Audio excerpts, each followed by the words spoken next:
Hi, I'm Erin from Fangirlish. Nice to meet you both. Nice to meet you. Hi. I just finished the first few episodes of the show, and I love how it's a mix of like comedy, drama, heart, a lot of things that it's a lot of rooting for the underdog, and a lot of I even had to call my parents and ask a lot about 1969 just to like get with the times and make and you know understand some things. But I absolutely loved it. So, what drew you guys to the show? Well, it started with I read a book called Mr. and Mrs. American Pie, and it felt this world of an outsider wanting to belong, this world of a group of women, this time period all felt really appealing. And I had just made a deal with Laura Dern and her producing partner, and I immediately gave the book to Laura and Jamie to see what they thought. It just felt like this kind of messy, interesting female world would be interesting to them, and it was.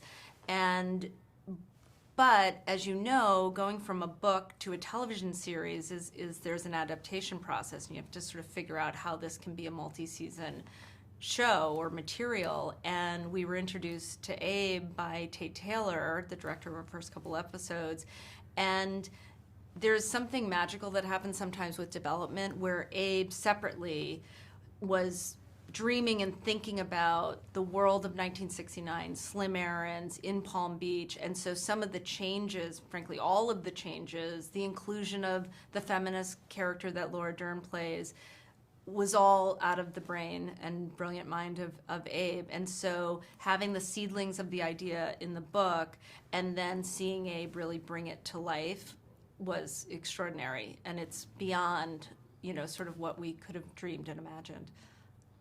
I had no idea it was based off a book, but I will be buying that book later because I absolutely love book to television or movie adaptations, and that's how I got started in writing about things. And what do you think is going to surprise most people about this series, and what do you hope that people take away from the series? I hope people see themselves in it. I hope everyone finds a character that they relate to. This is a show about a rarefied place at a rarefied time, and yet we wanted to imbue each one of the characters with a humanity and a desire that was utterly relatable. So, not all of us are going to get to drive a Rolls Royce in our lifetime, but we are going to be able to see ourselves in these women to some degree or another. And I think that, especially when you're doing something that's ostensibly about aspiration and superficiality, you need to make sure you're always grounding it and dimensionalizing it and making it relatable.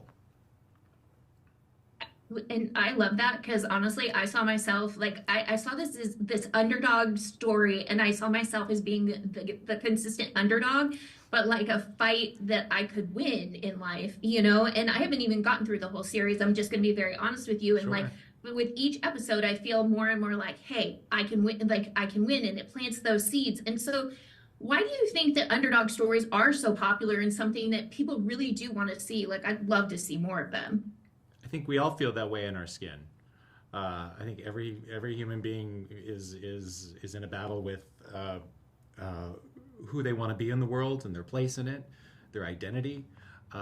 These are all sort of basic human desires and questions that we ask ourselves. So I think that's why the underdog story is always so powerful. It's the quickest way in terms of pulling an audience into identifying with your protagonist. And I think the way that Abe is telling this underdog story, it's fun. Yeah. You're watching these episodes, it's fun, it's a fun world, the tone is fun. It's not challenging to sort of get through that underdog story. And I think that, especially in the times that we're in now, to have a show that's speaking to the audience in the way that you're suggesting, but also is just a really fun, deep, meaningful, authentic, funny, beautiful to look at series. All of those elements, I think, contribute to the relatability of the series. My time is up. I just want to say thank you. I'm as soon as I turn this off, I'm going to turn it back on because that's how like great it is that I just want to keep going. I can't wait for everybody to see it, but thank you so much again for your time. Thank you.